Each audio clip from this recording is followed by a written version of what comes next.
The illusion of trendsetters in K-pop.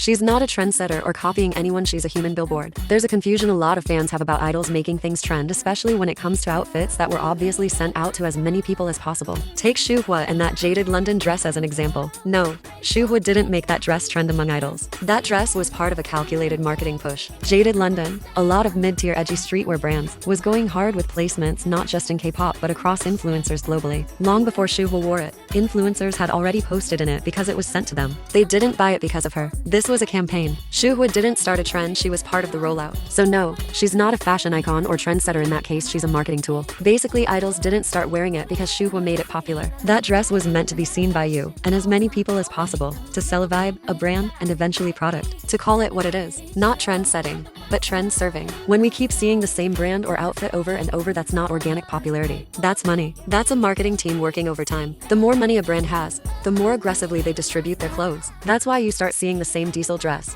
the same skirt on idol after idol, influencer after influencer. If you want to see if something is trending is when you notice it on normal people. When idols wear these pieces early, they're often labeled fashionable or trendsetters, but most times, they're just part of a calculated rollout strategy. These brands choose high visibility idols to wear their pieces early, and the audience wrongly assumes that because they saw it on someone popular first, they must have started the trend. Another thing I've noticed is how this kind of fashion policing mostly happens with female idols. Boy group fans, they're not constantly fighting over who wore what first. You don't see male idols getting dissected down to the thread over styling choices. But when it comes to girl groups, suddenly it's a war zone. And dare I say it, internalized misogyny. Because let's be honest, it's mostly girls tearing down female idols. You've got fans fighting over credit like it's life or death, not realizing that the brand itself is playing all of them. And it's telling. There's this unspoken competition forced on girl groups to be the it girl, to dominate every visual moment, to look better than the next woman instead of just existing. It says something about how we treat women in the spotlight. The expectation to be original, perfect, and fashion forward all the time. That's not praise, that's pressure. Let's be honest, brands want a who wore it better moment. They thrive on it. It creates buzz, free marketing, reposts, arguments, attention. And K-pop fans fall for it every single time. I do who wore it better polls, but mine are about styling. I'm comparing how the piece was worn, how it was styled, the mood, the setting. But for a lot of K-pop fans, especially fandoms like Blink's, it's never just about fashion. It turns into who wore it first, who copied who, or who deserves the spotlight. Suddenly, it's not about clothes, it's about tearing someone down just to boost someone else. And let's be real, when two fandoms are fighting, it's never about the outfit. It's about popularity. It's about not wanting their idol to be seen on the same level as someone they've decided is beneath them. They can't stand the idea of their fave sharing a headline or being put in the same category. The fashion becomes a cover, the real fight is about status. I've seen it in my own polls. Idols who didn't even win suddenly getting hit with nasty comments. Someone recently even said another idol was the next Suli, and if you know what that means, you know how disgusting that is. It has nothing to do with fashion. That's hate. Another dead giveaway that something was a product placement, not a genuine styling choice, is the timing. You'll suddenly see a wave of idols wearing the same exact piece or brand within the same 2-3 weeks. And then, crickets. You never see them wear it again. No wears, no mixing it into their own style, no consistent support of the brand unless surprise the brand sends them something else later. 1 month it's Jaded London, the next it's Diesel, then it's Blue Marine. Everyone wears it at once and then it disappears. These brands aren't looking for loyalty or authenticity, they want impressions. They want to hijack trend cycles by placing their pieces on as many famous bodies as possible, all at once, to create the illusion that something is blowing up. But it's not blowing up because people love it. It's blowing up because it was forced into circulation. Off topic. But from something I've noticed, the brands that you tend to see more of, even though it's small amounts, are usually the ones that didn't over-advertise, so people are not tired of them, so you keep seeing them, and they also build a strong customer base or loyalty. In conclusion, most of what you think is trend-setting in K-pop is just marketing. These idols aren't starting trends, they're part of a brand rollout. The clothes are sent out,